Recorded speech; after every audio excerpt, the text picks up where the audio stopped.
Stars used to be easy to see. Now? Good luck spotting one that's not on a movie poster.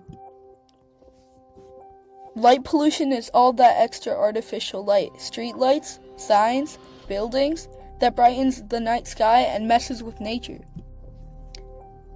Animals get confused, sleep cycles go off, and astronomers? Yeah, they're not thrilled either. But it's fixable! Use motion sensor lights, close your curtains at night, and aim lights down, not into the sky.